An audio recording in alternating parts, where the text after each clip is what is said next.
Okay, Andy, we are live. Okay. All right. We'll bring the meeting to order at exactly 9 o'clock by my clock. So the first item up on the agenda is introduction of our newest member, David Drake from Rincon del Diablo Municipal Water District. So Dave, you could tell us a little bit about yourself. That would be great. I kind of told Andy a little bit yesterday, if you scratch me real hard, you'll find an electrical engineer, but I've been an entrepreneur, and a buddy of mine started a company in Escondido about 16 years ago, and that's been consuming a lot of time, but also I've been the active in the water and the water risk management market for a long time. I'm a president of Rincon, but I represent Rincon to the Aqua JPIA, and I chair the workers' comp committee there, and have enjoyed it very much. And it's a great team of people to learn from. And so I've been involved in local government since about 1981. And I had a mudslide at my house, and that got me involved in the local government activities. And that's what I've been doing for a long time. So it's a real honor and a pleasure. And again, I expect to be meeting a team here where I learn to play better tennis just by the company I'm going to keep here. So I'm looking forward to it. I know about 5% of this job, so I got a lot more to grow through. So Andy, again, congratulations, and glad to be with you. And congratulations to you as well and we welcome you aboard. Does anyone have any questions for David before we start? Okay, Erica, are you live here? Yes, good morning, Andy. Yes, would you do the roll call, please? Okay. Commissioner Salas?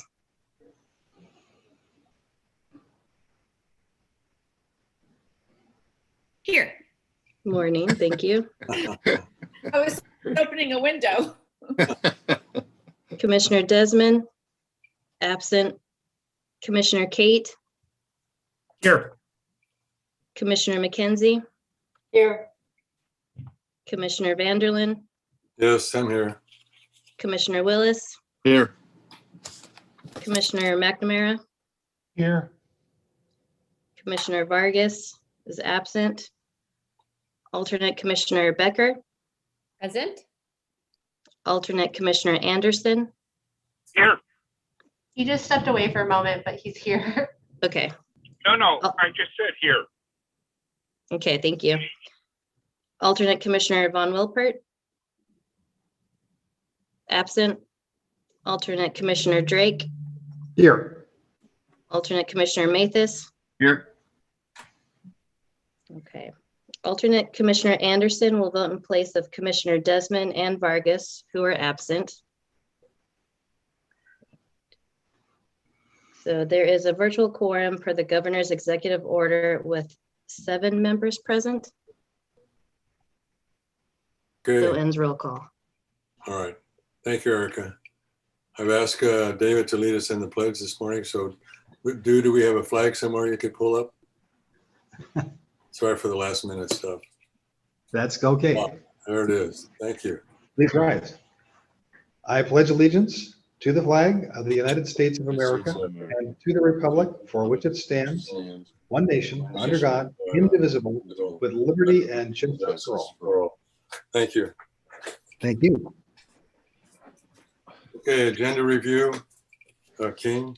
Thank you, Chair, and good morning, commissioners and guests. For the record, Keen Simons, your executive officer. So no changes to the agenda itself. What staff went ahead and posted early last week is what we have for you today, and that means one scheduled and notice public hearing involving a proposed reorganization up in the Black Mountain Ranch community of Northwest City of San Diego. And then we do also have a couple of interesting items under the business calendar, and that's headlined by a draft municipal service review on the Ramona region. So again, no changes to the agenda, but I do also want to point out, again, for the audio record, that we are set up in this virtual format, presumably for the last time, but nevertheless in this virtual format to be able to take in public comment. And for those who are watching us online right now, if you want to participate, please go ahead and review the instructions to provide email comments They are provided both on the agenda face sheet as well as the LAFCO homepage. So with that all said, Chair, we are good to go. Thank you, King. Erica, do we have any registered speakers or people who want to enjoy our meeting today? I do have a public comment for item 4 that Patricia Borchman has sent in to me. I believe we sent it to the commission on Friday, but we could resend it again. She did have an attachment from, it was an article for New York Times. But Keen, do you want me to go ahead and read her email comment? Yeah, just a little context. So Patricia sent a full-length New York Times article that Erica just mentioned. All of you should have that. I believe Due's also posted on the web page, but unfortunately, Erica, it has not been on the web page yet. Sorry. that's okay, Due. I'll just remember it.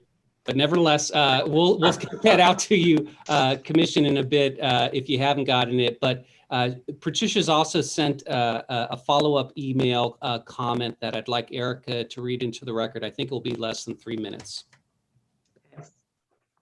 So this is Patricia's comment. And she says, for the LAFCO Commission meeting for August 2nd, 2021, please accept my personal comment to be read during the public comment agenda number 4 portion of the meeting. I am grateful to LAFCO staff for allowing public comment item to allow commission discussion of an article published in New York Times on June 5th, 2021. California looks at curbing construction in wildfire prone areas. And she's attached to the article, and we'll send that to the commission and post online. So her comment is, if possible, LAFCO commissioners are asked to focus on the following expert from the article. In California, like most other states, local officials have significant control over where homes are built. Those officials face powerful incentives to permit construction in fire-prone areas. New homes mean more jobs and more residences, which translate into more tax revenue. But expanding development into fire-prone areas also carries costs, such as the need to fight wildfires, evacuate people, and repair damages afterwards. A significant share of those costs are borne by the state and by insurance companies who have little influence over the decision to build there in the first place.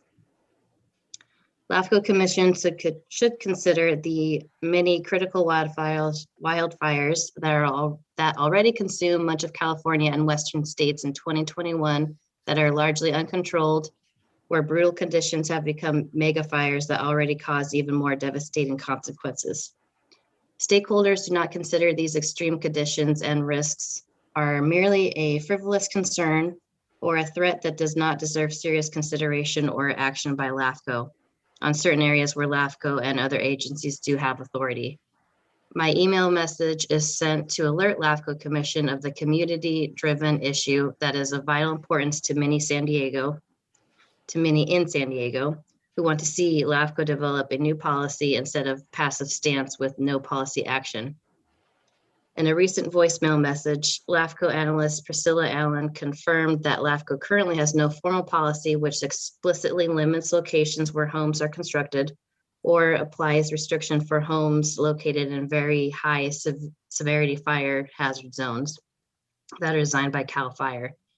Due to the absence of such an explicit LAFCO policy, the public and environmental organizations would like LAFCO to schedule a future agenda item for the October 2021 LAFCO Commission meeting to consider forming a new policy for fire protection through land use restriction on new development, to disallow large projects with extreme density, increases in rural areas located in very high severity fire zones as designated by CAL FIRE. A future series of LAFCO Commission meetings on this important topic is desirable to solicit public feedback from all stakeholders, including the Building Industry Association, the BIA, to a fair, complete, and balanced perspective. Robust discussion is necessary on relevant land use issues, emergency evacuation capacity, fire protection plans, building codes with most stringent requirements for fire restraint structures with features for hardened homes, best practices, and defensible space policies that do not cause detrimental impacts to sensitive plant and animal species, especially in pre-approved mitigation areas, or PAMAS. Many stakeholders and organizations believe LAFCO and other local agencies have a duty to become more proactive and take affirmative steps to minimize foreseeable fire hazards and reduce the potential loss of life, property, injury, illness, habitat loss, and extreme suffering by humans and animals. I urge LAFCO commissioners to respond professionally and agree to undertake a more robust discussion at the next LAFCO commission meeting in October 2021 to consider forming a new policy. Thank you for your thoughtful consideration of my personal comment. And that is the end of her comment. Thank you, Erica. Good job reading that. I know that was cold turkey for you, so thank you. You're welcome. Dean, do you have an initial reaction to this, how we should handle this? Certainly, the policy, anytime a member of the public would like the commission to look into a policy issue, by practice, staff will talk to the chair about whether or not there's a place for that in the upcoming year. So what I would suggest is I will follow up with you, Chair Vanderlyn, offline and proceed accordingly. Okay, any initial thoughts by commissioners on this communication?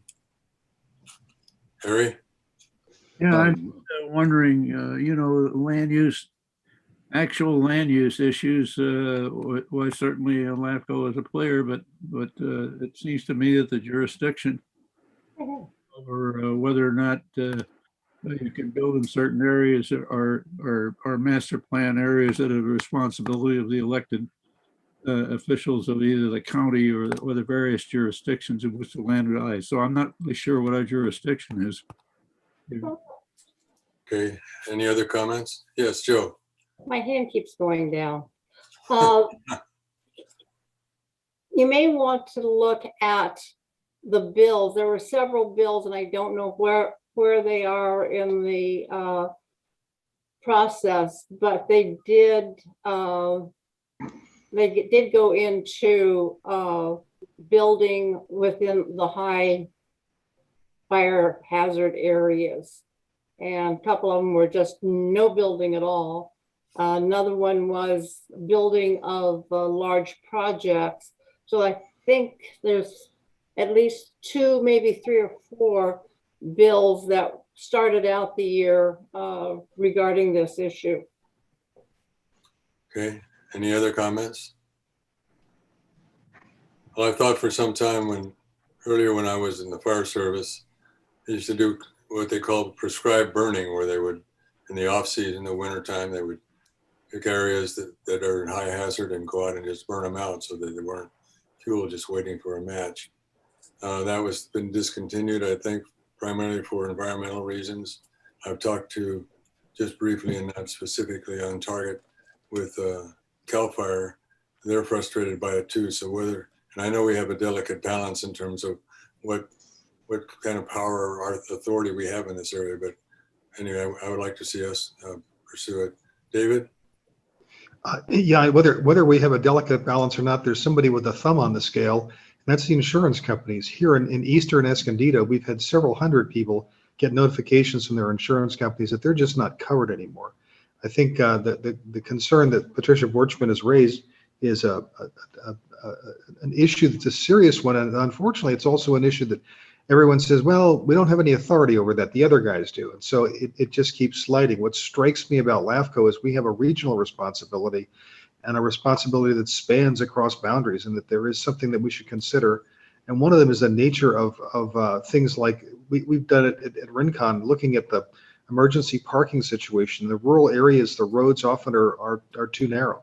And so it makes fighting fires very difficult. So what do we do from a policy standpoint to encourage individual districts to take siege fires seriously? How do you manage the resources? Because you can't do it when the fire is on. You have to do these things long ahead of time to set those policies right. So I think it's a serious concern, and I think Harry's comment that do we have authority or not needs to be explored.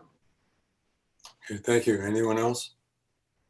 So are we safe to schedule this item for the next LAFCO meeting, Keen?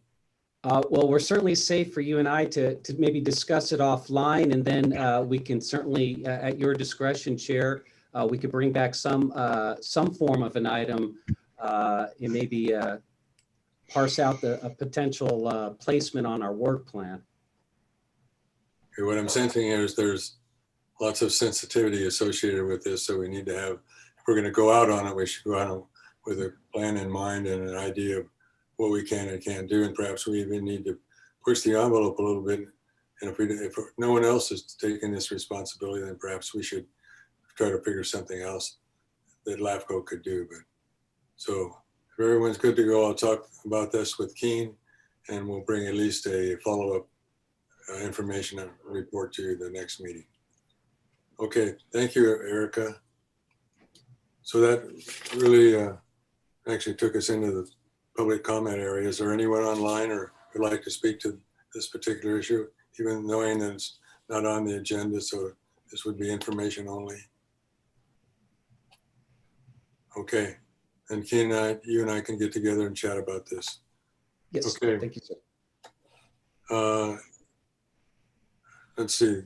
So I'm not hearing any public comment or related requests. Is that right from any of us? Erica, from anyone else online?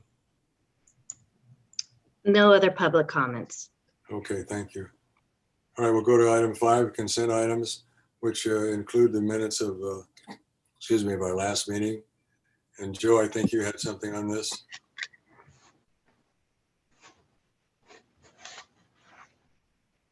Joe, are you around? Yeah, Oh, I just got unmuted. I would like, before the vote is taken, I'd like to pull items C and D for further discussion. Okay, any comments on that? Okay, if we pull those items, do we discuss them now or after the vote on the consent items? Also, Chair, I wanted to just see what else we were doing, and I wanted to pull item G just to understand what else what other actions we were going to be taking on that. I did RSVP for the LAFCO, and so I was just wondering what else are we considering on that? It Do needs you to have be any done. comments? We are ready to address any questions that the commission may have. I heard consent items C as in cat, D as in David, and G as in girl being pulled for discussion. Perhaps a motion would be in order to approve the balance of the calendar. Okay, Kate I'll make moved. that. Okay, I'll second. okay, so everyone's clear. We're voting on all consent items except for C, D, and G. Is that correct? Correct. Okay, so we'll do a roll call vote. Erica? Okay, and it was Kate, second by Willis. Correct. Okay. Commissioner Vanderlyn, Yes. Commissioner Kate, Yes. Commissioner McNamara, Yes. Commissioner McKenzie, Aye. Commissioner Willis, Aye. Commissioner Salas, Yes. Commissioner Anderson. All right. Okay, so we have pulling item C, D, and G. And for the rest of the items, we have 7 in favor, 0 opposed. There's 2 absent. The motion passes. Thank you, Erica. You're welcome. Okay, now we'll discuss the pulled items. Let's start with C. Joe? Yes. On the additional changes to the budget, I wanted to express the fact that I'm going to vote no on this item simply because of the amendments that we're proposing. And I don't know why we're changing the budget, but I have found that in changing the budget, when you look at budgeting for next year, you have no idea as to how well you did or did not do in budgeting. And the comment that we wanted to make changes and add and subtract so that everything balanced out relevant to a material deficiency I'm trying to remember back to our district's last audit, and information that I had from the auditor was that material deficiencies has to do mainly with internal controls and not necessarily the actual dollar figures. So when you start changing the budget, you lose track of what your original thought process was in coming to the determination as to the numbers that you proposed at that point in time. And if there is significant changes, either additional expenses or additional revenue, then that can be noted in a note basically as a footnote to the financial statements. So I'm going to vote no on this particular item if the proposed amendments go through. Anyone have any comment on that, Keen? Thank you, Commissioner McKenzie, for the comment and through the chair. So LAFCO practices bottom line accounting. And so back at the start of the fiscal year, the commission authorized staff to spend $1,916,000. That's what you authorized staff to spend. For reasons that we have detailed in the agenda report, for good reasons detailed in the agenda report, we have ultimately spent $1,930,000. So there's a true up that needs to occur with respect to the commission, albeit retroactively, but nevertheless authorizing the total expenditures made by staff. So I appreciate Commissioner McKenzie's comment that the amendments somewhat askew what the expectations were when one looks at the budget over a period of time going forward. However, I would encourage and recommend that the commission proceed with the amendments to avoid what I would believe would be marked as a material weakness, and that you authorize, for reasons noted, the total expenses made by staff. Kate moves the item. I'm sorry, there was another comment? Kate moves the item. Oh, Anderson seconds. okay. We have a motion and a second. And what are we actually voting on here? I believe the motion is to approve the staff recommendation for 5C, which is to receive and file the fourth quarter report and the listed budget amendments. Okay. Correct. Thank you. Any comments on the motion? Hearing or seeing none, roll call vote, please, Erica. Okay, roll call for item 5C. Commissioner Vanderlyn, Yes. Commissioner McKenzie, No. Commissioner Willis, Aye. Commissioner Salas, Yes. Commissioner Kate, Yes. Commissioner McNamara, Yes. Commissioner Anderson, Aye.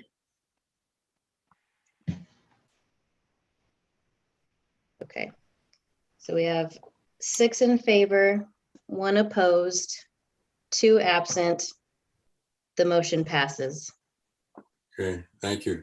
Joe, is there something that you would like staff to do regarding our whatever exceptions there are, a more detailed report? Or how would you like to move forward with this? I'm sorry, Andy, I couldn't follow you. What? Okay, do you have any follow-up on this? We've voted to keep the motion and the presentation as stated. Is there anything that you'd like staff to follow up on regarding the exceptions to the budget? No. Okay. I have no problem with the numbers. I guess the only thing I would like is if I could have a copy of the policy. Okay. That can be done, right, Keen? Certainly. Okay. Thank you. If you'd send that out to all of us, it'd be helpful, I think. Okay, moving along, we have item 5D on the progress report of the work plan. That's you, Joe, right? Yeah, I wanted to pull this because I had a meeting, Cal LAFCO Board of Directors meeting on Friday. And at that time, we looked at what our legislative priorities were going to be. And there was a motion to support and to put number one, the 56133. It was noted that LAFCO, San Diego LAFCO, was moving forward on this subject. And then the question, and then there's much discussion as to who's doing what, where, with whom, basically. And bottom line was that the board directed the executive director, Pamela, to connect with Keene and discuss whether or not they wanted anything other than a support letter from Cal LAFCO. This has been a ledge request for the last, 2 years, and it kept getting shuffled down to the next year, and now it's into 2022. And at that point in time, San Diego LAFCO said, hey, we don't know where how LAFCO is going to be going on this issue. Let's go ahead and do our own thing. And I'm not sure exactly where we're at on this. And I wasn't able to give any feedback to the Cal LAFCO board as to what the exact status was in our lobbying efforts to get an author.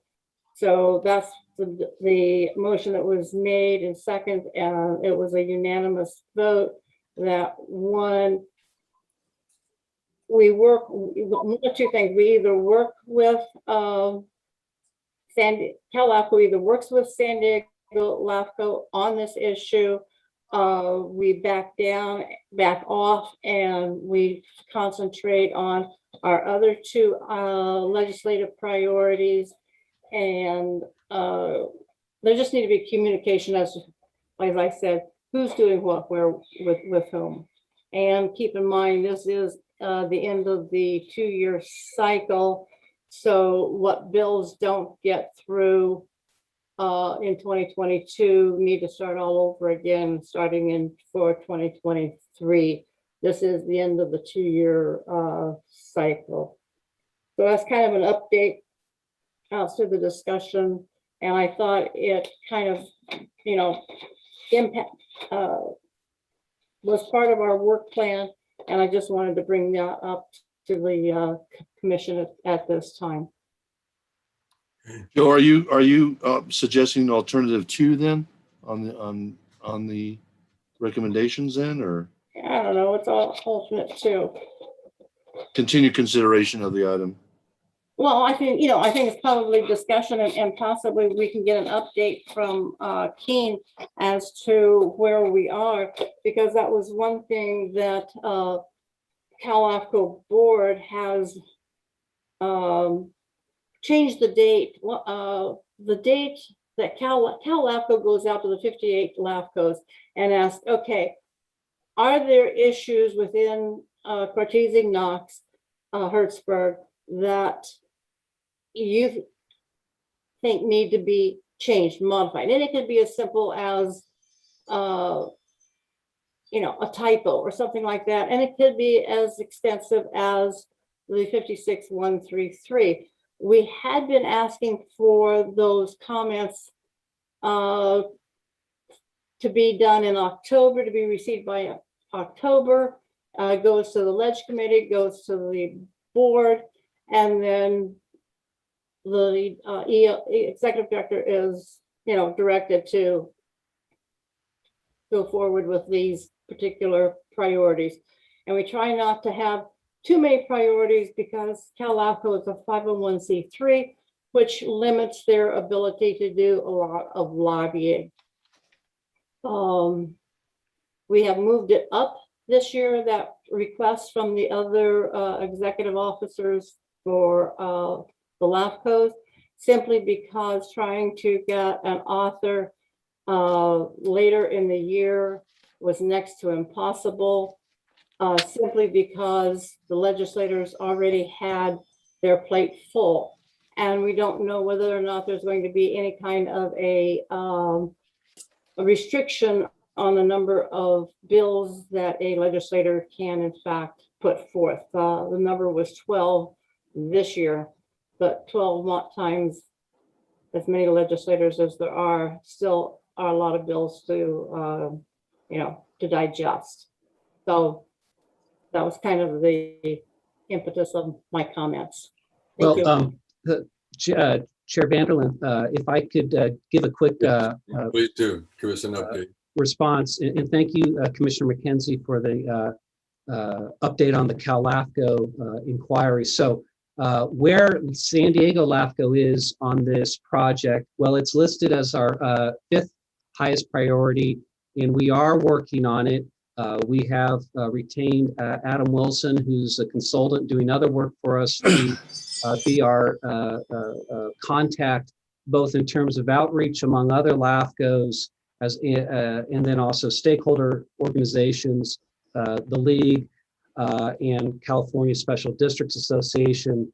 In terms of broad strokes, I don't know if San Diego LAFCO is in a position to successfully get this bill introduced for the 22 session. But what I can do, if it's okay with the chair, is beef up this report for the next meeting and get into the details of the 56133 effort, and in doing so, connect with Adam, because Adam right now is our lead on this. So other than these broad strokes, I couldn't give the commission a whole lot of specificity. Okay, any comments or questions for Keen on this? So if we're not going to be moving this forward into legislative year 2022, I'm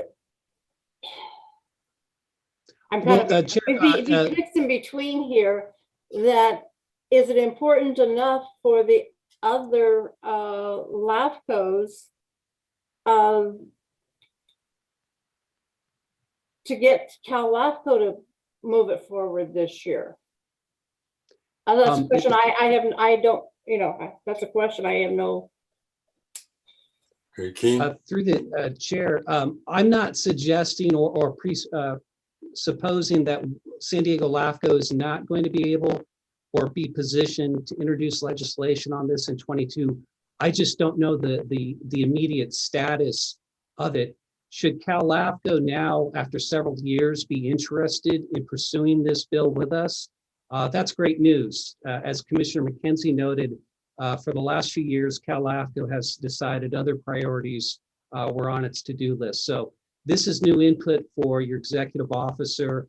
I will have Adam speak with Cal LAFCO, and we will figure out something in terms of an update to the commission, if it's okay, at the next meeting.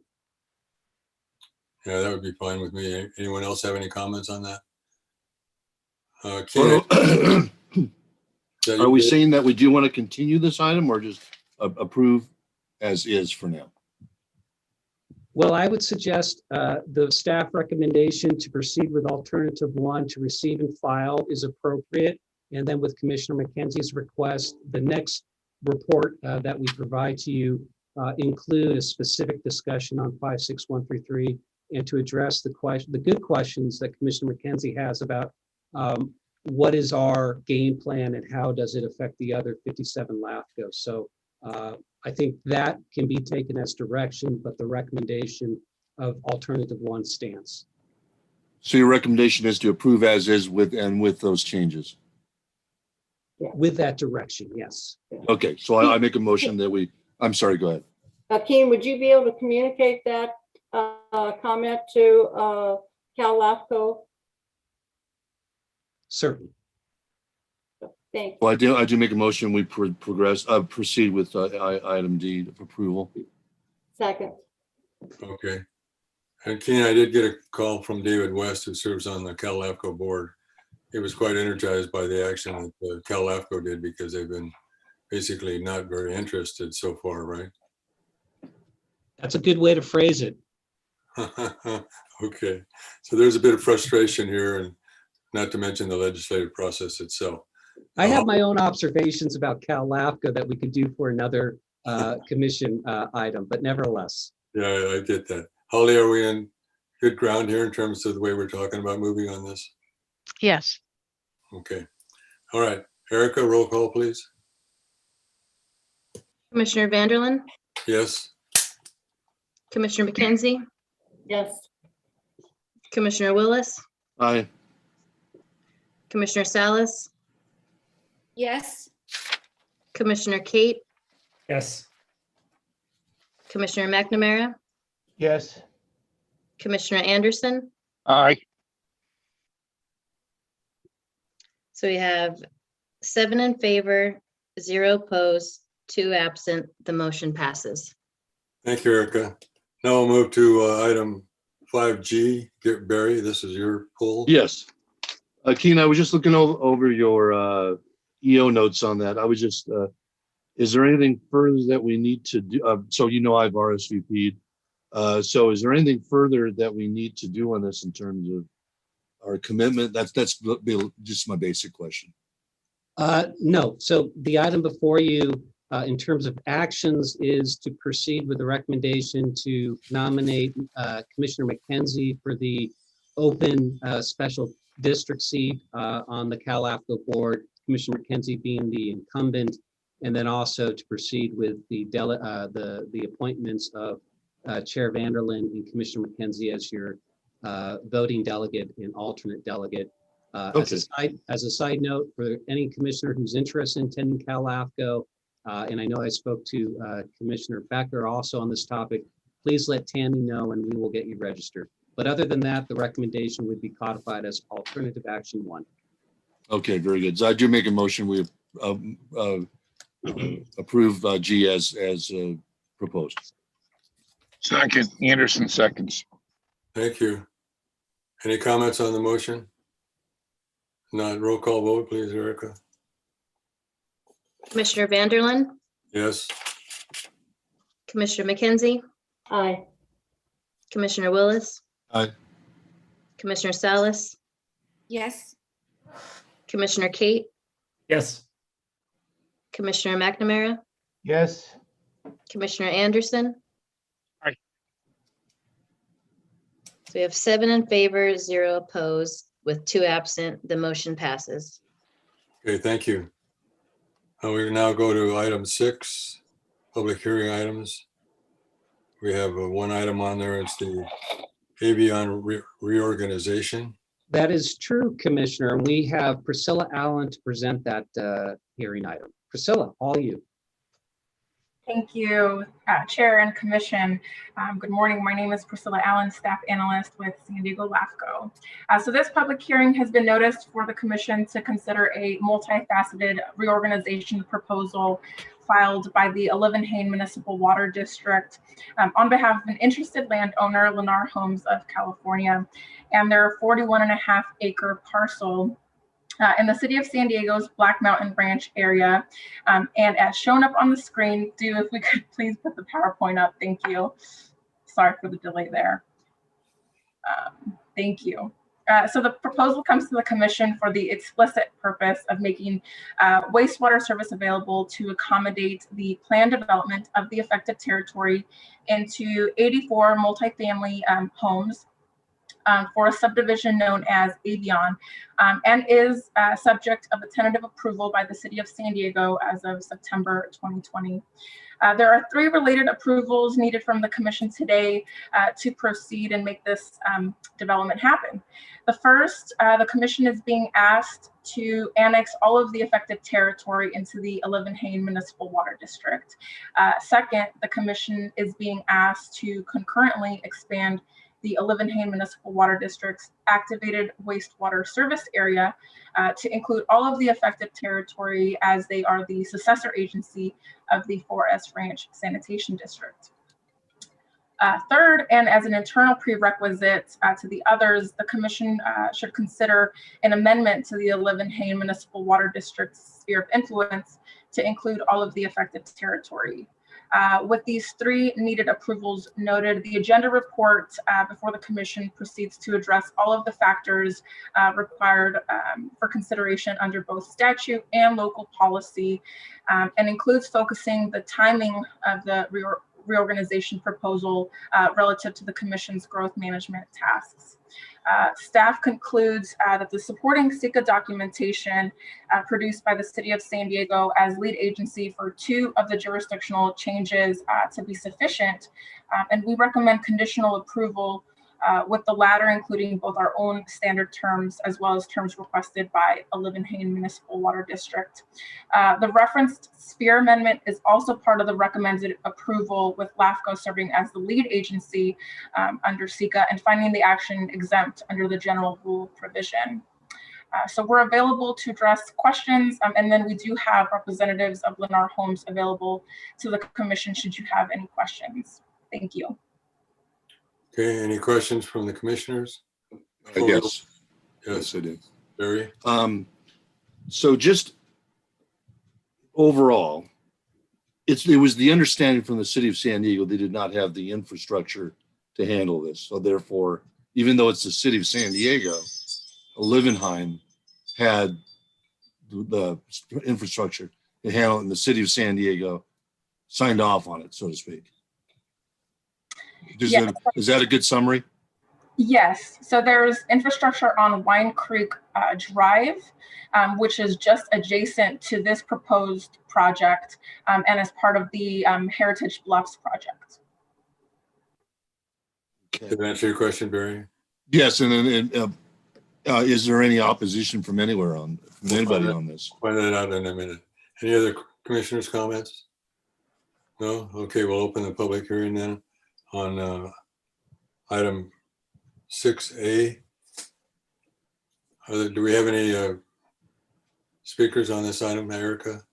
We did have Liz Beloso register. She's with Lennar and she's available for any questions. Okay, but no one else besides her? So far, just Liz. Okay. All right. So if there are no other comments on this item, we will close. I'll make a motion. We move forward with the Close proposed. the public hearing.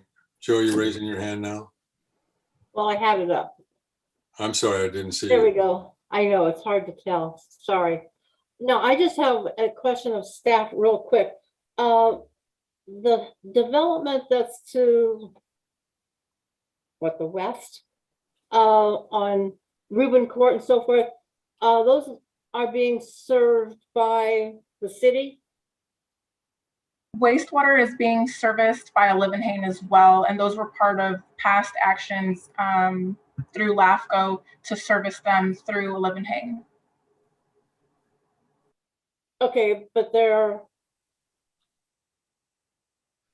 Sorry, are we talking about the ones that are right adjacent to this project in the Black Mountain Ranch sub area? Oh, I don't know where the Black Mountain Ranch area is, so I'm looking at the ones to the south of the Livenhain Municipal Water District's sewer. They're within the sphere. I don't know, the maps are kind of, I have a difficulty sorting them out.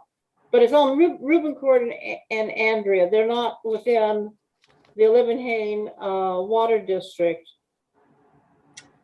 And they're not, but they are within the sewer sphere of influence. So I guess my question is, are they being served by a Livenhain sewer?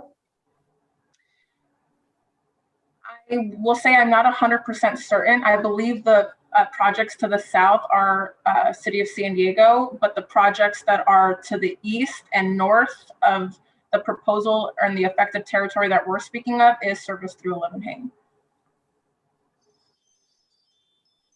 Okay, so they're not going to be served by, I'm just looking at the sphere, and would it be appropriate then if they're in the city and being served by the city, that is it appropriate for them to also then be in the sphere of Livenhain when they're not going to be utilizing that sewer service?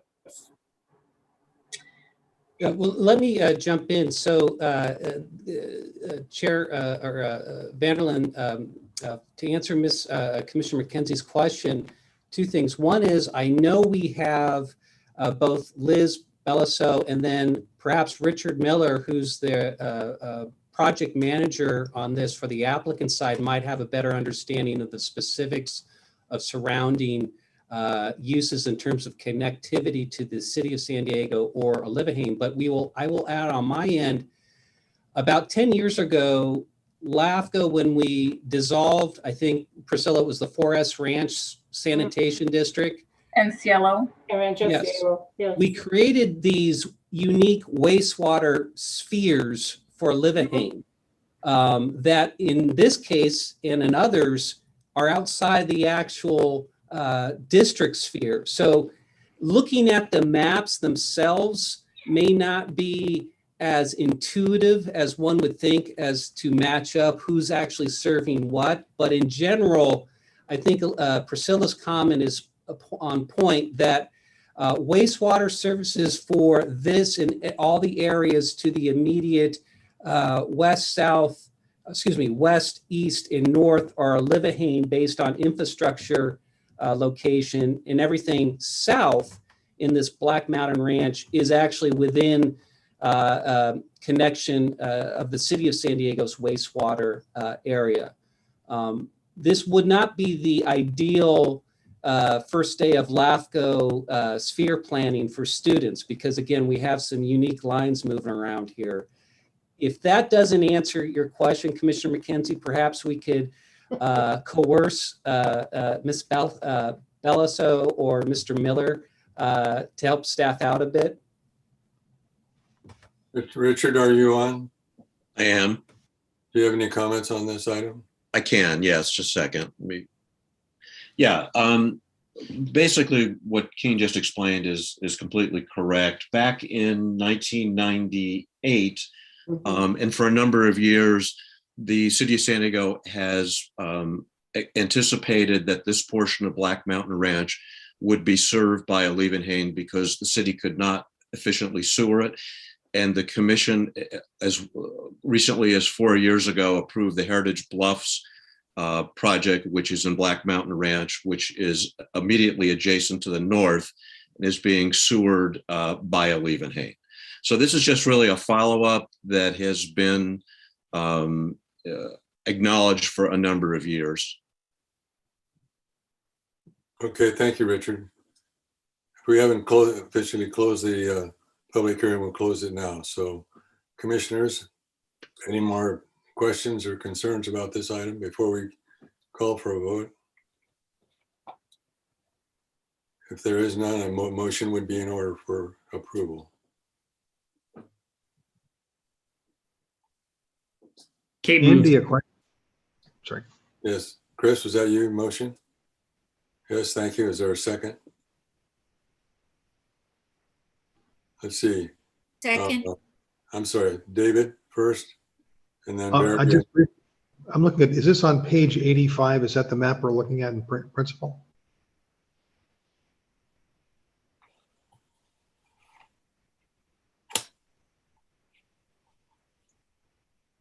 Question is on the table is that the map that's on page 85? Priscilla, do you have the map page for this?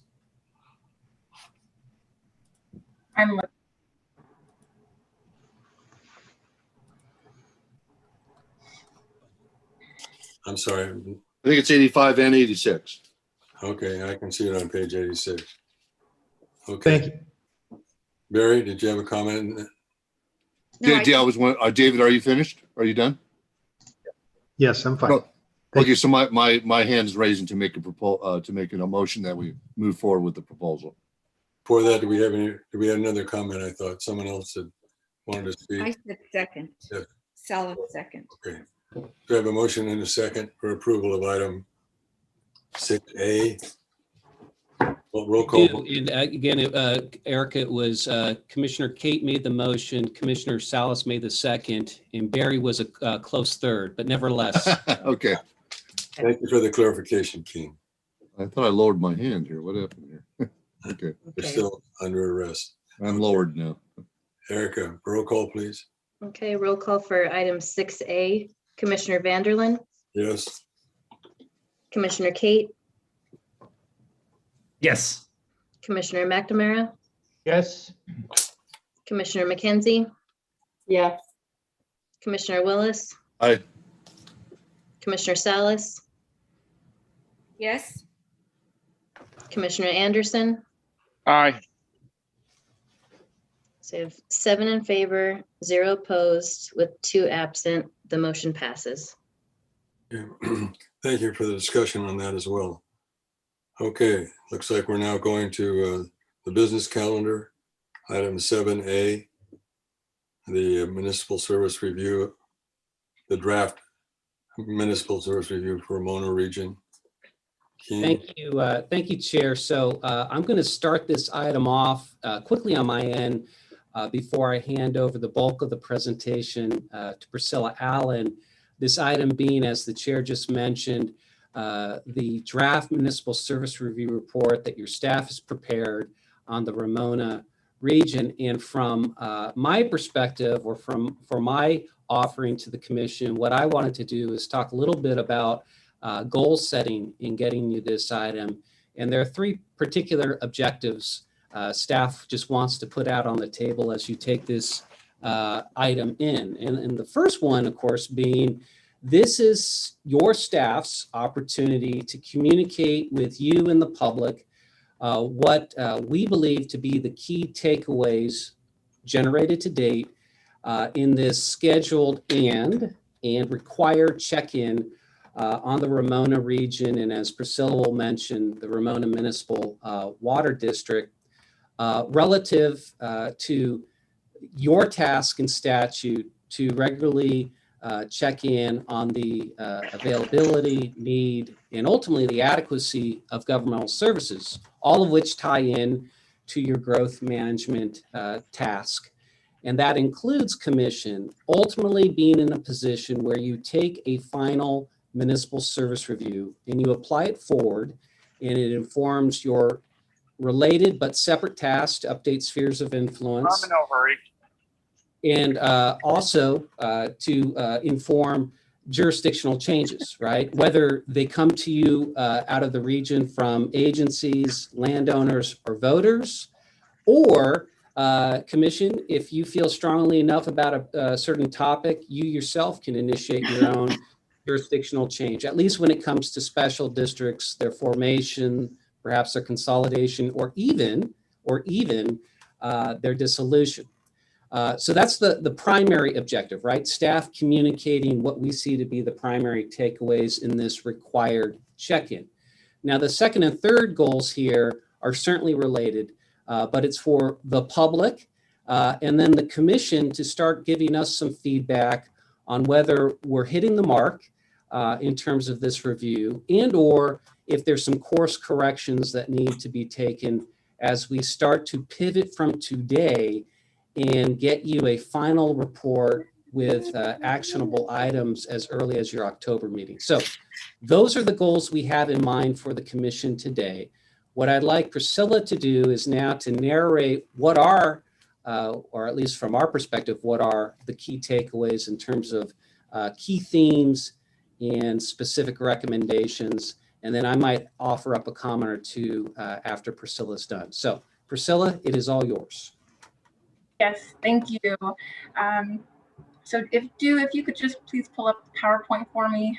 Thank you very much.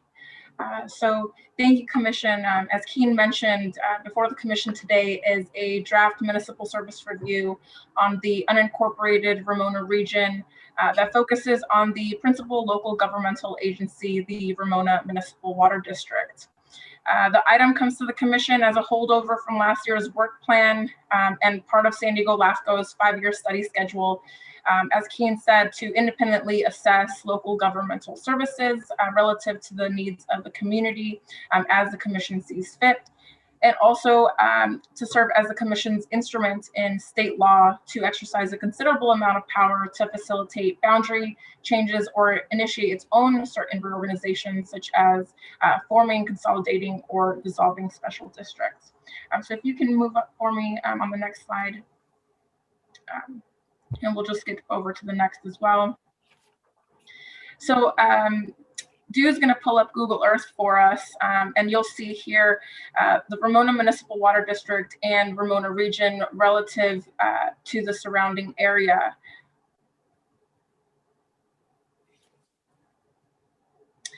So this is going to highlight the Ramona community plan area in the Ramona region as we geographically define it to match it. And that spans 130 square miles and is about 3 times the size of the city of Poway, which you see there to be in the immediate west of the Ramona region. LAFCO estimates Ramona has grown into a community of about 38,000 residents by the end of our report period, and it makes it one of the largest unincorporated communities in all of San Diego County. By our count, we estimate that about 94% or 35,000 reside in its center core within the Ramona Municipal Water District. And you see those 2 boundaries there. And then next slide.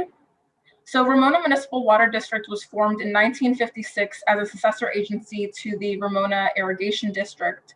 And it currently has 5 active service functions to include water, wastewater, fire, parks and recreation, and last but not least, recycled water. And so as we move on to the key themes, and with the invitation to go into the details at the end of the presentation, the key themes and recommendations are anchored on the executive summary and tie into LAFCO's growth management interests and responsibilities in Ramona. So with respect to key themes and conclusions, they total 8 as seen on the screen, and they include the following that I'm going to highlight. So number 1, Ramona has an evolving community character where they're continually growing and gradually moving towards a suburban setting. Number 2, they have Ramona Municipal Water District specifically has an expanded and centralized role as the local government unit in the region. Number 3, they show adequate service capacities with the noted exception of wastewater constraints during wet periods. And then number 5 on the screen, the Municipal Water District has a solid financial standing without any noted exceptions.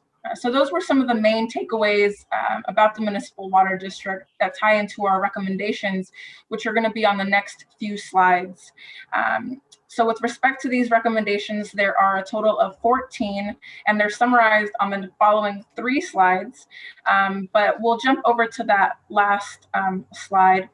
And that one, so number 9, Ramona Municipal Water District and the San Diego County Fire Protection District should consider a voluntary fire service consolidation under the Fire Protection District's greater economies of scale.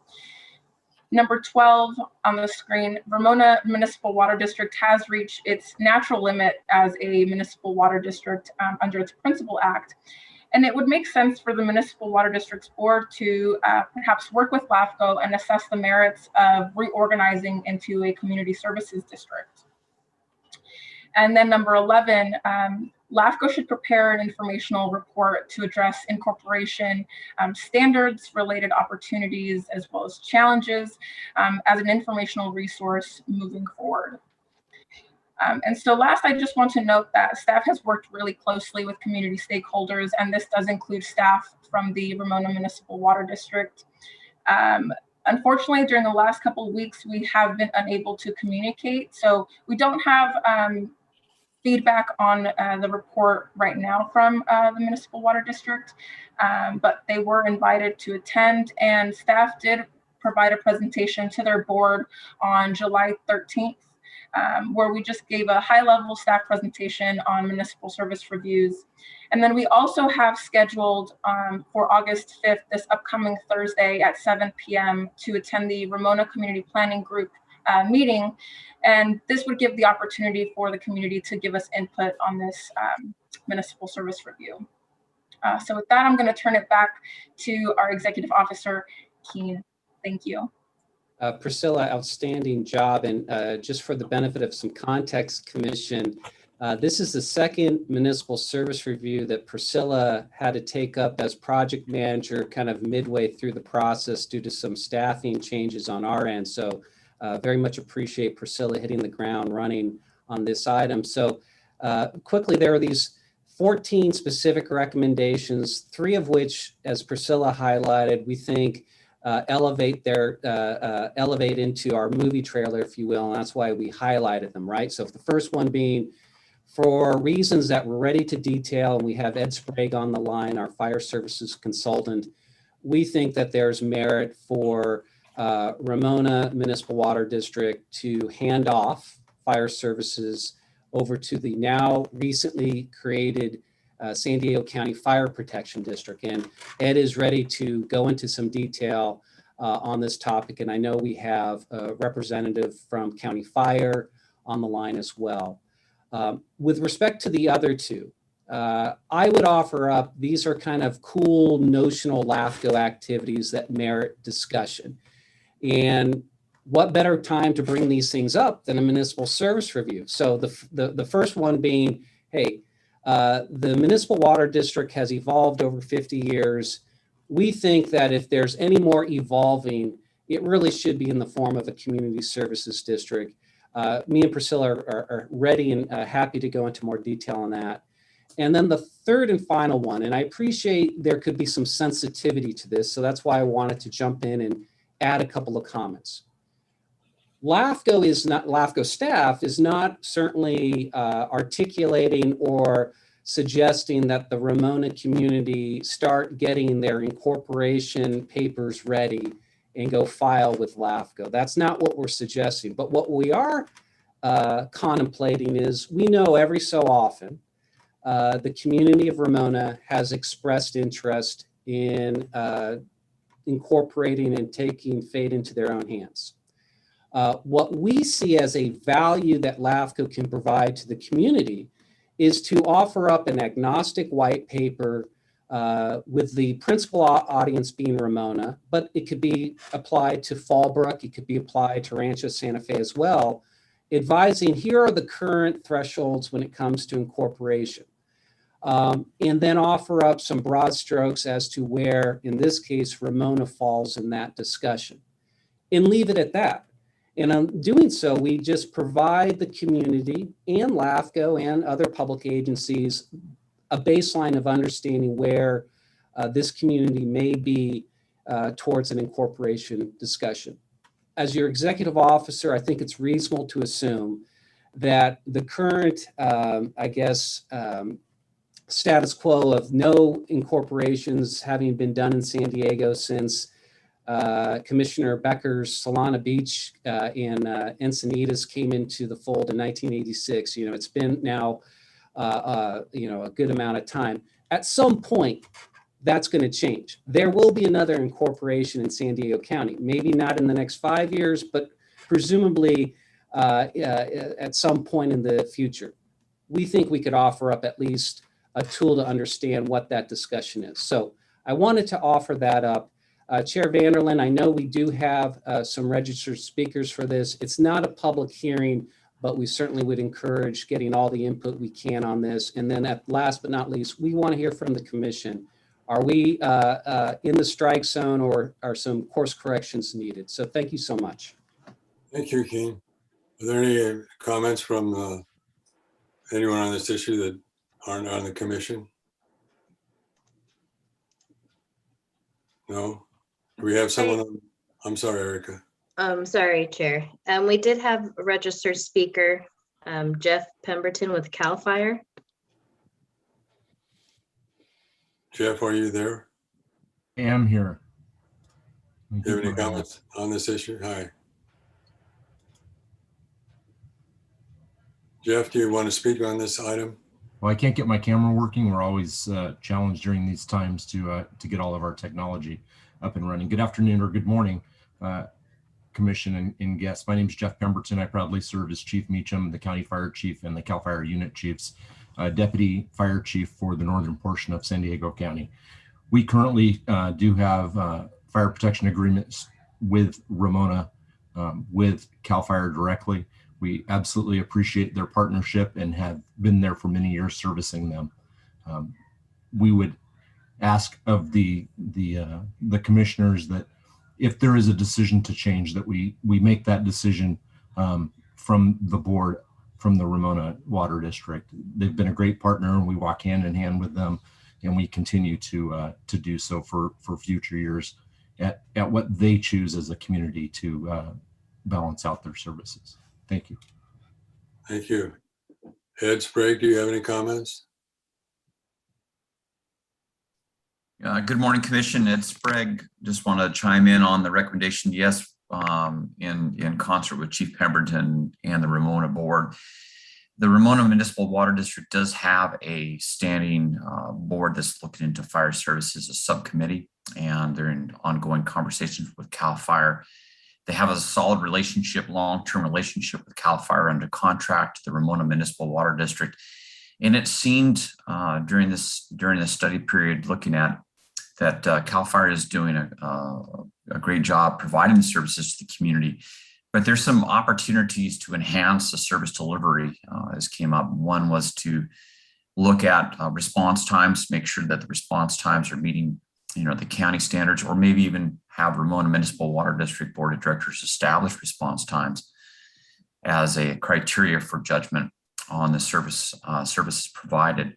And also maybe getting some enhancement at a couple of different stations to increase staffing from a 2-0 on each station engine, so 2 personnel per engine on 2 of the stations up to 3-0 or 3 personnel per station. So those conversations are ongoing. Maybe some efficiencies would take place by going over to San Diego County Fire Protection District. But one of the concerns we had was we just wanted to make sure that the water rate payers in Ramona Municipal Water District, the funds used to pay the water bills and such, that those ratepayers are insulated from further cost increases associated with the fire protection. And there's an opportunity potentially for San Diego County Fire Protection District to take over those services in totality and further isolate the ratepayers from any increases to the contract cost with CAL FIRE. So they have a very good long-term relationship. Communication seems to be solid. There's a few areas that we'd like to see maybe move forward on, and one of them is potentially looking and exploring handing over fire services in totality to San Diego County Fire Protection District. I can hear for any questions. Okay, thank you, Ed. Are there any questions? Barry, your hand is up. Yes. I wanted to go into a little further conversation about number 8, Keen, on the case for community services district. Since they are so diverse, Ramona Municipal Water District, has there been any discussion that they would consider, CERS could consider a CSD? Have you had any conversation with them about that possibility? I'll defer to Priscilla Allen. Priscilla, I think your comment probably about not having connected with the district over the last few weeks probably applies to this, or am I missing anything? No, yes, we have been unable to communicate with regard to the key recommendations and themes with the Municipal Water District in the last couple of weeks. So we haven't received any feedback. Okay, there's a brand new GM there, I understand. Okay, so I was just wondering, it seems like the CSD is a good, as you said, is a good model for this, because then they can do virtually, it's a CSD really opens up what you can do as a district. Right, certainly considerably.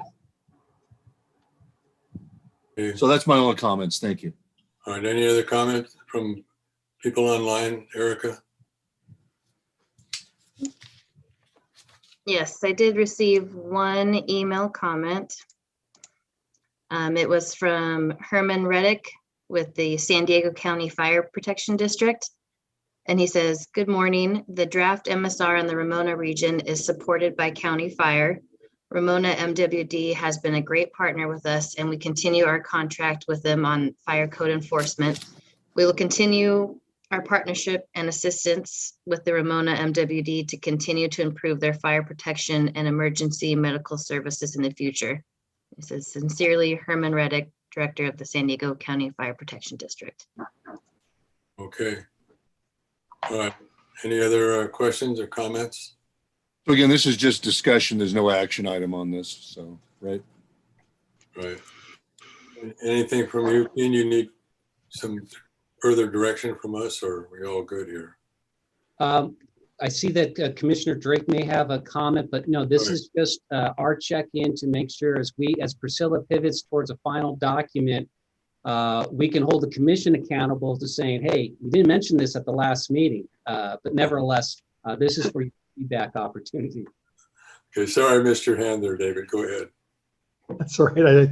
I appreciate the comment about now's the opportunity. And I wanted to compliment Commissioner Anderson for a letter that he wrote into the Ramona Sentinel about emergency power and supply of emergency resources for fire and fire protection and water supply. He says, I remember in the 2007 fire, there had been an attempt to have an election to provide funding for emergency generators for the Ramona Water District concerning supplies of water, which the election failed. They did not have the emergency power supplies, and there was a lot of serious more damage that took place in Ramona because of that lack of water. And that's been a continuing issue. And I'm very concerned that I didn't see anything about that, or the general comments about fire protection rather than some specific. There's another one, which I never saw anywhere in this document, anything about fire flow. And Ramona having a combination of terrain and urban and suburban areas, and obviously an opportunity here as they expand and grow to make sure that fire flows are met 2,500, 3,500 gallons per minute with a certain amount of pressure in certain areas needs to be there somewhere. It has to be on the table, or else it doesn't happen. And I'm concerned about that. And similarly, there's an issue concerning roads. Again, with that mixture of urban and suburban and rural areas, sometimes roads are built to very poor standards. And what happens then is we see fire organizations say, especially if they're from out of town, say, I can't go down that road because I don't know if I have room to turn around. And fire trucks really hate to run in reverse because you never know what they're going to run over. So there are some issues, and we've noticed every other speaker has raised fire issues as the main concern. It's that number 6 on Ms. Allen's list, and I hope that the next round of this really discusses a little bit more about the fire issues. And I think also the county fire guys talked about moving from 2 to 3 employees in each truck. That's the kind of thing that moves your ISO rating up from the basement up to something more reasonable. And we faced that in Escondido as well. So there's frankly a laundry list of things that we need to consider in some more detail before we fight the fire. You can't do these things when you're fighting the fire. You have to do them long ahead. So that's my general comment. Okay, thank you, David. Thank you. Were you finished? You kind of got cut off there. Did you have any more, David? We lost you, I guess. No, I'm fine. Okay, I'm sorry. All right, any more discussion on this item? It's okay. I don't see any more hands up. Keen, so what can we expect in the future? When will you come back with some? So I think it's reasonable to assume staff will come back to you as early as our October meeting, which is our next meeting. In 60 days, we will proceed with a 45-day public review and comment period. Priscilla may have mentioned this as well. She will be attending an upcoming Ramona Community Planning Group meeting to also provide this presentation.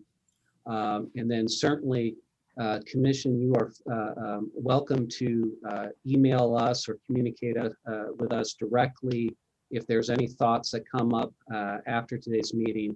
But the feedback is positive, and we'll go from there. Thank you, Chair. Okay, so in spite of their lack of communication recently, we're going to proceed full speed ahead, I presume. Is that correct? Yes. All right. Thank you. Anything else on this item? All right, going to 7B then. Proposed policy on translation protocols and accommodations. Yes, so I will go ahead, Chair, and take this item, and presumably somewhat of a quick item at that, which is staff bringing forward a proposed policy that would establish protocols and accommodations at San Diego LAFCO with respect to translation services for our community members. An item that comes to you by way of our adopted work plan and is responding to a discussion the commission had when we were developing the work plan, in particular as we were kind of making sense of how we go about our community outreach, in particular with our municipal service review program, and recognizing both the need and benefit of expanding our communicative outreach to those in San Diego County in which English is not necessarily their first language. And so we certainly started off this process assuming we could bring you basically a replicate of a policy that maybe a local city or special district has, and just kind of beef it up for LAFCO purposes. For whatever the reason, staff did not find a comparable policy among our cities or special districts. Not to say that they're not out there, but we just couldn't find one that really would be a good fit for us. What we did find, Commission, and which is the detailing of our staff report, is a version or a template by the state of California. And very quickly on my end, what the state does, which we think we could follow to a degree, is they have a set of procedures and policies or standards that say anytime that they have a required notice or any other communication that goes out to the public, they are going to translate that material to the targeted households if there is a language other than English that is spoken at least within 5% or more of the households. And again, the specifics of what the state does is in our agenda report, but what it does for LAFCO is it provides us kind of a baseline to follow. Now, 5% for San Diego LAFCO, that's probably a bit of a low number because in any particular area, in particular in Commissioner Anderson's supervisoral district in El Cajon or Commissioner Salas's city of Chula Vista, 5% would mean there would be a good possibility that LAFCO would need to be translating our core documents or notices in multiple languages without necessarily a good return on investment. But what we do think is a good number for us is 20%. So what we have done, Commission, is we've brought to you basically the state of California's process, and we switched out 5% for 20%, which would mean anytime that we would produce a public hearing notice, a required advertisement in the newspaper, or an executive summary of one of our municipal service reviews, if the targeted households would have a language spoken other than English in 20% or more, well, then we'll go ahead on our dime and translate it.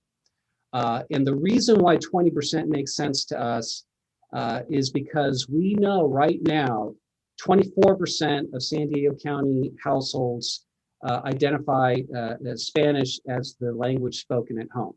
So that means, Commission, we would have a baseline for any countywide notice or other document that we would produce with a countywide set of eyes on it, that as a automatic, we would produce it in Spanish as well.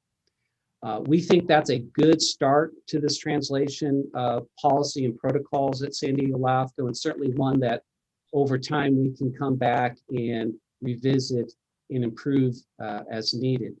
I will offer up, as I hand this item back to the chair, we did check in with Commissioner Vargas's office on this topic. You will recall that Commissioner Vargas and Commissioner McKenzie both articulated that this be a priority, one of our priority projects for the fiscal year. And Commissioner Vargas's staff provided some feedback, which we incorporated.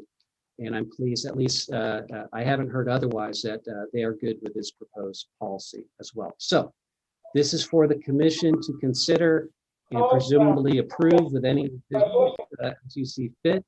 I'm available if you have any questions. Thank you, Chair. Thank you, Keen. It says this action and parens. What kind of action is it that you're looking for?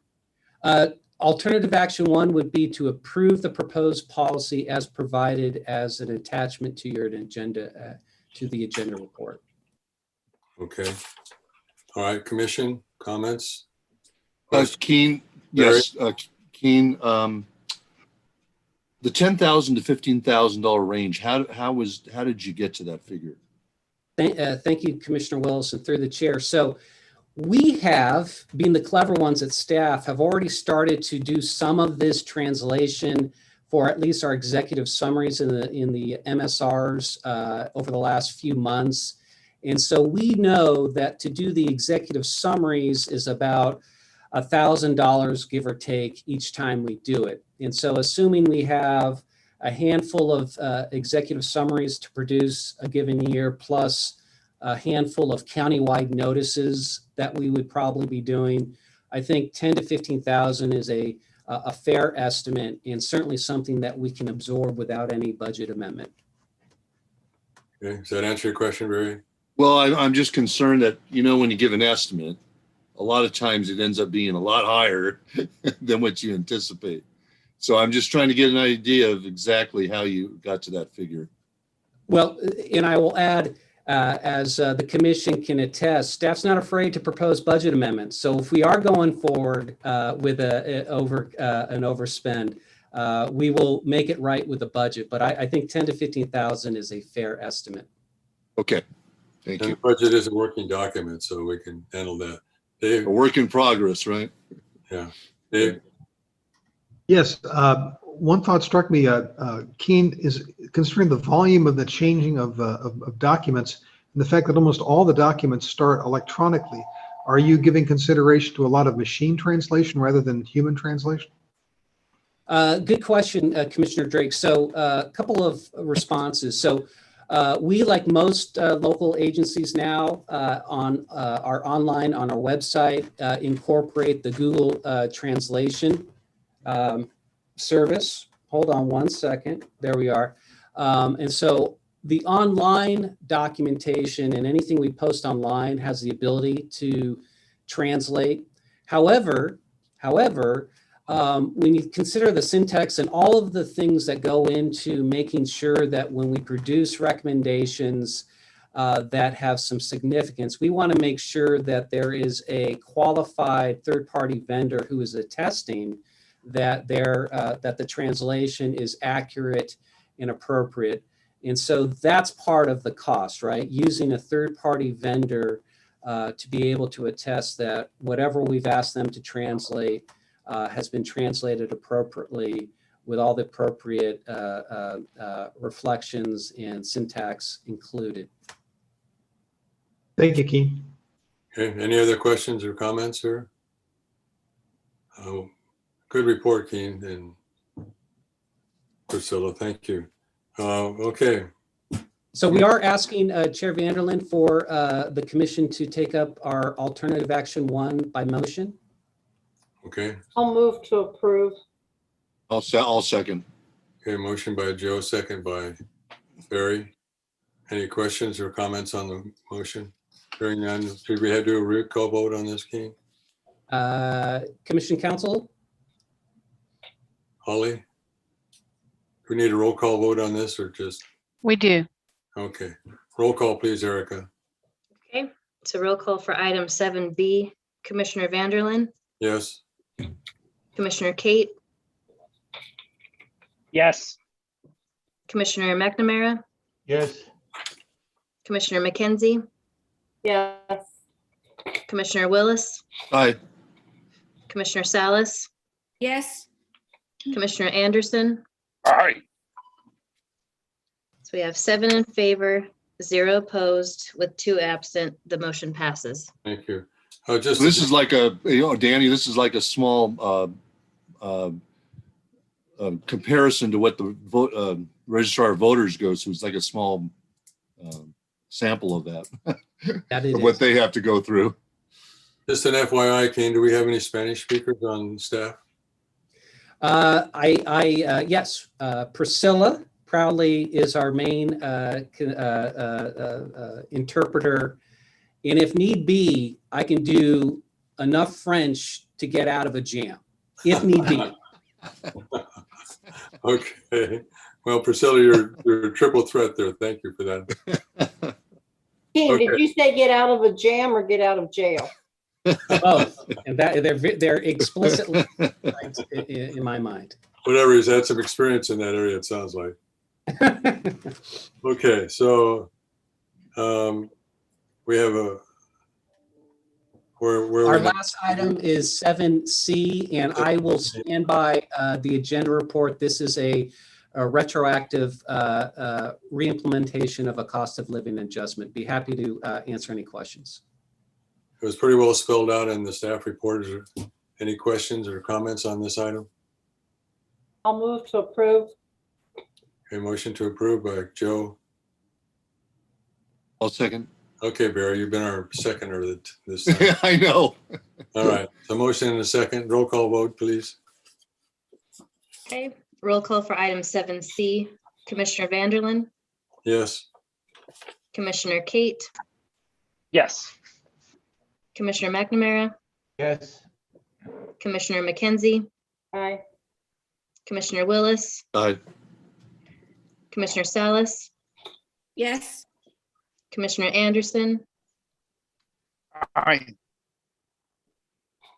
So we have 7 in favor, 0 opposed, with 2 absent. The motion passes. Okay, thank you, Erica. Okay, we're to item 8, Executive Officer Report. Keen. Thank you, Chair. Commissioners, I have 3 relatively quick updates for you. One is we are in the course of moving the LAFCO office over to our new space in the Banker Hill area. We would anticipate probably going somewhat dark for a day or two as we finish up the box moving and things of this nature. But we would anticipate being fully relocated by the end of this month. And we'll do some email updates as that process continues. Also, I know Commissioner McKenzie has asked, and if anyone else is interested, we do have some hard numbers on the actual cost associated with moving. I'm going to share that with Commissioner McKenzie directly, but if anyone else is interested, I could send that email to you. But we are actually on the theme of budget amendments. We'll be bringing you one at your next meeting. So be ready for that, Commissioner McKenzie. And then separately, I did want to announce a couple of staffing items. One is Linda Heckenkamp, who's been on modified leave of late, will be going on full maternity leave next week. And we wish her and her husband well as they expect their first newborn. And we look forward to seeing Linda coming back into the fold when the time is right, hopefully towards the end of the calendar year. And then also Ed Sprague, who's been a great asset to San Diego LAFCO, both initially as a commissioner and more recently as our fire service consultant, has taken on additional duties as an instructor at Palomar Fire Academy. So Ed has given notice that he is stepping away from his consulting services at the end of this month. So we will certainly miss Ed and appreciate all the help he has given. And then third and final commission, I wanted to pass along a comment about how your staff is continuing to adjust to the world of COVID and all the things that go with it. As the commission will recall, we are your employees, but by way of our policies, we follow County of San Diego rules and procedures, specifically as it relates to HR, unless we have a carve out, if you will. So with that in mind, and of course, all of you are considered employees of the commission, at least for taxpayer purposes as a per diem recipient. Be mindful that the county has advised that starting next week, I think August 11th, if I'm correct, the county is going to require that all of the employees either be vaccinated for the COVID virus and or be then subject to regular testing. So the details of that latter part are being worked out behind the scenes, presumably, and I will share that with the commission as they come forward. But that has 2 impacts for LAFCO. One is it applies to LAFCO staff. So we're going to be working with Commission Council on how to implement and be in sync with the county's directives.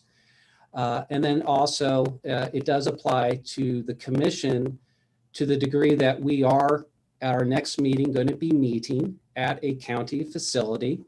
And I would presume as employees of the county for the limited but nevertheless purposes of tax or payroll purposes, you too will be subject to some degree that Holly will help us spell out to this county policy. So I just wanted to make sure that that is on your radar. I will work with Holly in providing some updates as that August 11th, I believe, date comes out for staff, and then before the next LAFCO meeting. So those three comments noted. I have nothing else. Thank you, Chair. Thank you. Oh, but I do have one exception. I'm going to ask Holly if she can give a quick update on our Julian activities. Yes, I'm pleased to report that the California Supreme Court denied the latest petition for review related to the dissolution of Julian Cuimaca and the county being designated as a successor agency for that fire protection district.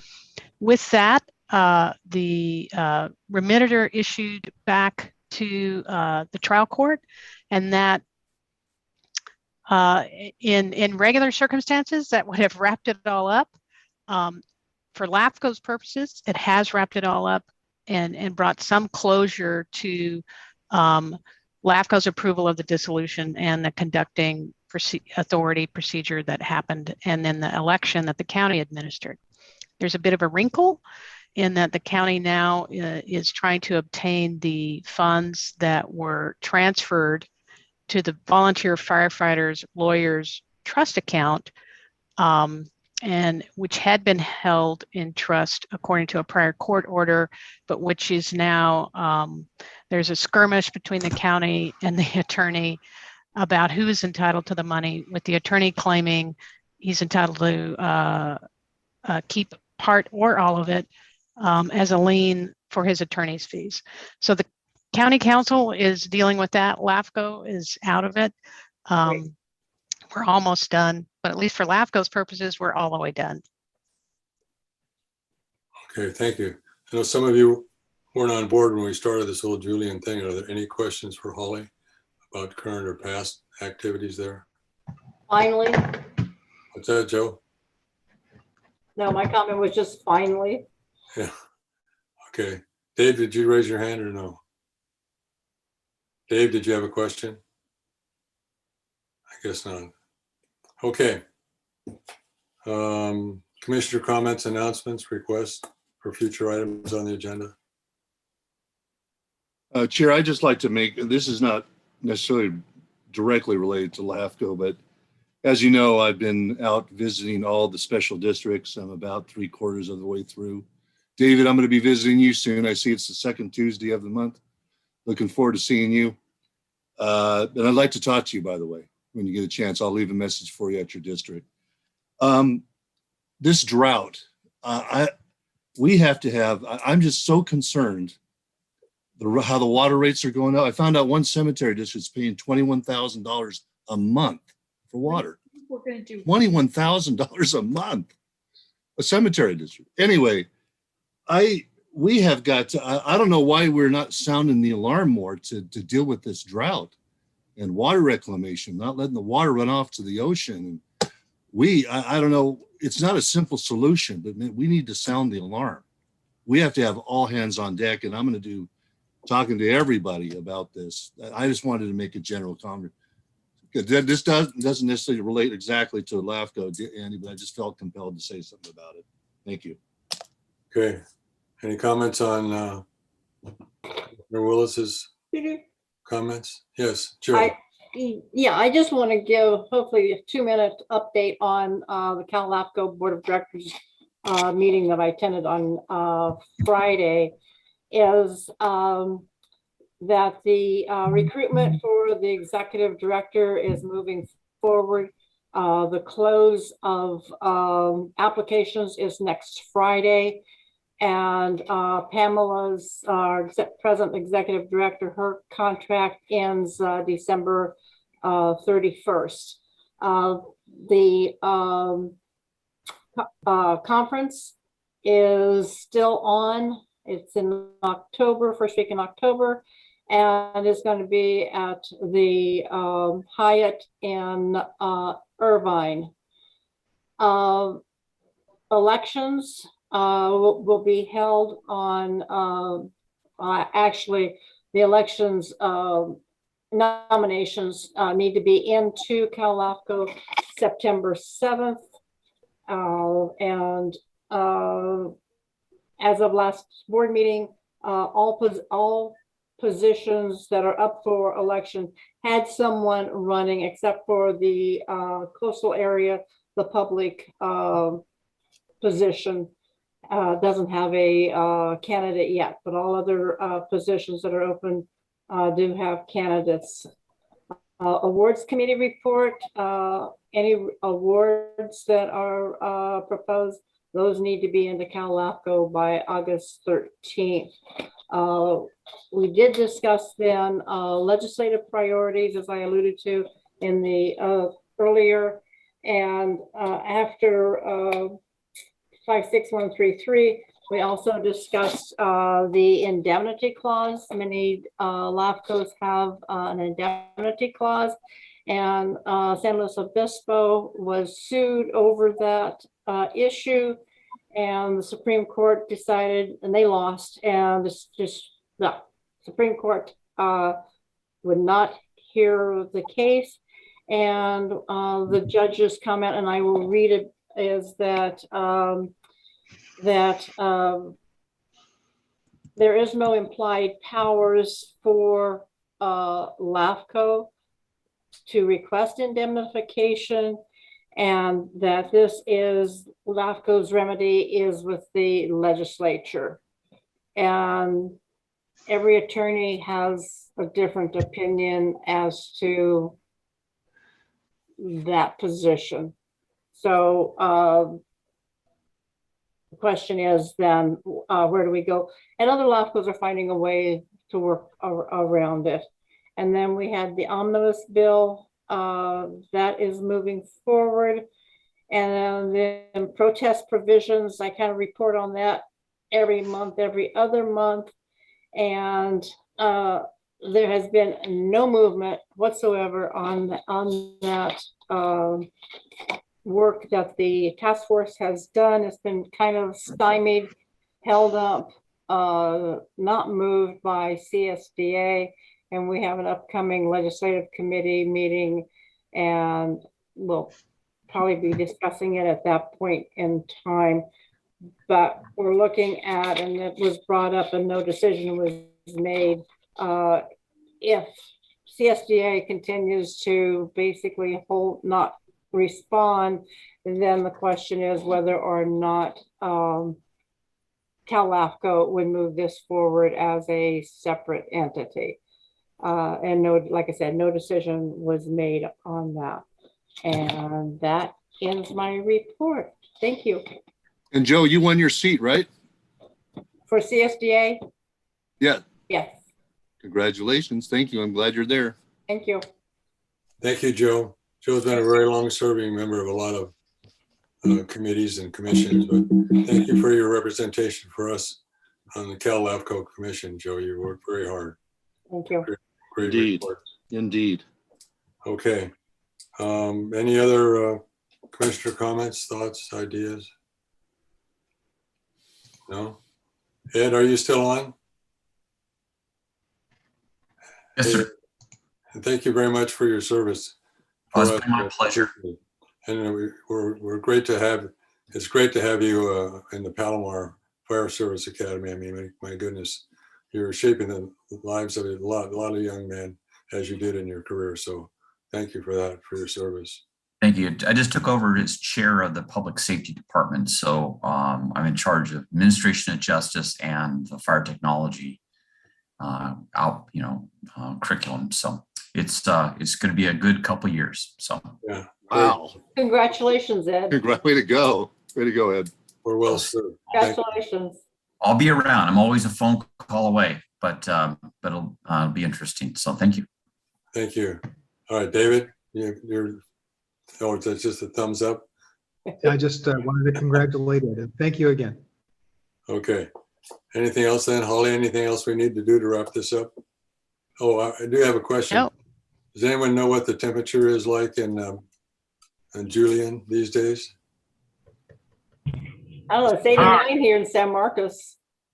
What's that? I would say 85, probably. Something like No, 85. no, I mean the temperature in terms of the changes and all the stuff we went through there, not the actual temperature. Oh, I'm sorry. I should have rephrased that. Does anyone know what the atmosphere is like in Julian? Political. Yeah. political temperature. Got I it. do not. So remember that because we may be going through similar stuff with the Ramona. They're also fiercely independent. So I'm going to be voting. I'm going to be visiting Ramona Water District soon. okay, well, tell them we said hello. Okay. Okay. David. Quick question of Keen on Ramona. Since there's been minimal to no communications with Ramona, has this report been forwarded to the board and to staff? Yes, and the report has been made available to staff. And I want to just, I guess, clarify, as Priscilla mentioned, we've been communicating on a regular basis with Ramona Municipal Water District up until the last few weeks. It just so happened the last few weeks, our lines of communication have gone a different way. But I would assume that come October, we will have presumably some formal comment from Ramona to share with the commission. Okay. Okay, we'll look forward to that. Yeah. I want to thank Priscilla for a great report. It was very thorough. Thank you. That was a lot of hard work, man. Way to go, Priscilla. Thank you very much, Commission. Yeah. Applause all around. Okay. All right. Anything else then? Sounds like we're pretty well wrapped up here. Let's see, we're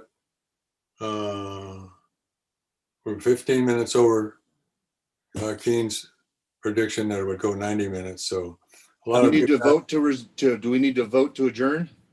Well, hang on. I think I can just make that proclamation, right? We need to vote. Yes. So anyway, with that said, thank you, Commission, for your comments. Dave, particularly you're bringing a lot of expertise to our commission. We appreciate that. So welcome aboard. Welcome aboard, David. First time Thank you. you're all over, you're all in here. So that's great. Okay. Keenan staff, another great job. Well done. You're always extremely well prepared. Also the balancing of keeping the doors open, business going, and making the move and all the arrangements there. You're a kind of magician there. So thank you for all of that and for your staff. You couldn't be doing it without a good staff. And we'll pray for Linda and her pregnancy, and also pray for you because you're missing one of your wheels there. So all right. Our next meeting is October the 4th. Look forward to seeing you all then.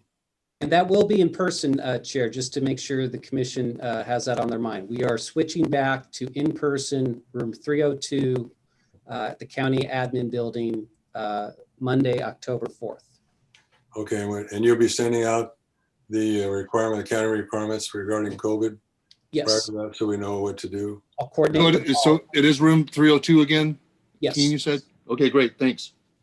All right. If there's nothing else, we'll adjourn the meeting. Thank you for your comments. Bye, everybody. Hanging in Have there. a great day. Okay, be kind to each other. God bless you. Thank you. Keen, are you oh, there you went. Keen, are you available that you could call me about a VID?